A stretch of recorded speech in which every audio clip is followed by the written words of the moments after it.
ಈಗ ಸಿದ್ದೇಶ್ವರ್ ಆ್ಯಂಡ್ ಟೀಮ್ಗೆ, ರಮೇಶ್ ಜಾರಕಿಹೊಳಿ ಆ್ಯಂಡ್ ಟೀಮ್ಗೆ ಪಕ್ಷ ನಿಷ್ಠೆಯ ಬಗ್ಗೆ ಪಾಠ ಮಾಡ್ತಿದ್ದೀರಲ್ಲ, ನೀವು ಒಂದು ಟೈಮ್ನಲ್ಲಿ ಇದ್ರ ವಿರುದ್ಧನೇ ಇದ್ದವರು ಸರ್.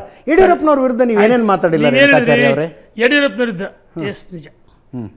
ನಾನು 2008ರಲ್ಲಿ, ಯಾಕೆ ರಾಜಕಾರಣದಲ್ಲಿ ನಾವು ಯಾರು ಸನ್ಯಾಸಿಗಳಲ್ಲ, ಮಹತ್ವಾಕಾಂಕ್ಷೆ ಇರಬೇಕು, ಹೌದು, ಮುಂದೆ ಗುರಿ ಇರಬೇಕು. ಗ್ರಾಮ ಪಂಚಾಯತ್ ಸದಸ್ಯ ಅಂದರೆ ಅಧ್ಯಕ್ಷ ಆಗ್ಬೇಕಂತಾನೆ, ಸೈಕಲ್ ಇಟ್ಟವನು ಕಾರ್ ಇಡಬೇಕಂತಾನೆ, ಅದು ಐಷಾರಾಮಿ ಕಾರು. ಹೌದು, ಕೀಪ್ಯಾಡ್ ಮೊಬೈಲ್ ಇಟ್ಟರು ಸ್ಮಾರ್ಟ್ ಫೋನ್ ಇಡ್ಬೇಕಂತಾರೆ. ಇದು ತಪ್ಪಲ್ಲ. ನಾನು 2ನೇ ಬಾರಿ ಶಾಸಕನಾಗಿದ್ದೆ, ಮಂತ್ರಿಗಿರಿ ಬರುತ್ತೆ ಅನ್ಕೊಂಡಿದ್ದೆ, ಬರುತ್ತಂತೆ. ಎಲ್ಲೋ ಒಂದು ಸಂದರ್ಭದಲ್ಲಿ ನಾನು ಯಡಿಯೂರಪ್ಪನವ್ರ ವಿರುದ್ಧವಾಗಿ ಮಾತಾಡಿದ್ದು ಸತ್ಯ. ಗೋವಾಕ್ಕೆ ಹೋದೆ, ರೆಸಾರ್ಟ್ಗೆ ಹೋದೆ, ಚೆನ್ನೈಗೆ ಹೋದೆ, ಭಾಳಷ್ಟು ತಪ್ಪುಗಳು ಮಾಡಿದ್ದೀನಿ.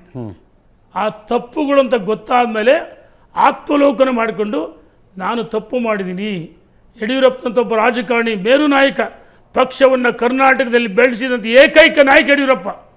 ಘಂಟಾಘೋಷಗಳನ್ನೆಲ್ಲ ರಾಷ್ಟ್ರೀಯ ನಾಯಕ ಹೇಳ್ತಾರೆ, ರಾಜ್ಯದ ನಾಯಕ ಹೇಳ್ತಾರೆ, ಹಂಗಂತೇಳಿ ಯಡಿಯೂರಪ್ಪನವ್ರಲ್ಲ, ಅನಂತಕುಮಾರ್ ಅವರು, ಭಾಳಷ್ಟು ಜನ ಹಿರಿಯ ನಾಯಕರಿದ್ದು. ಅವ್ರ ಜೊತೆಗೆ ಮತ್ತು ಕಾರ್ಯಕರ್ತರು. ಸರ್, ಒಂದು ನರೇಂದ್ರ ಮೋದಿ ದೇಶದ ಪ್ರಧಾನಮಂತ್ರಿ ಆಗ್ಬೇಕಂದ್ರೆ, ಅಥವಾ ನಾನು ಶಾಸಕನಾಗಬೇಕಂದ್ರೆ, ಒಬ್ಬರು ಮುಖ್ಯಮಂತ್ರಿ ಆಗ್ಬೇಕಂದ್ರೆ, ಆ ಬೂತ್ನಲ್ಲಿ ಇರ್ತಕ್ಕಂಥ ಕಾರ್ಯಕರ್ತರ ಶ್ರಮ ಸರ್. ಆ ಕಾರ್ಯಕರ್ತರ ಪರಿಶ್ರಮದಿಂದ ಇವತ್ತು ನಾವು ಅಧಿಕಾರ, ನಾನು ಮಂತ್ರಿ ಆಗಿಲ್ಲ ಅಂತೇಳಿ ಕೆಲವೊಂದು ಸರಿ ಮಾತಾಡಿದ್ದೀನಿ, ಸತ್ಯ ಮಾತಾಡಿದ್ದೀನಿ, ಇಲ್ಲ ಅಂತಲ್ಲ.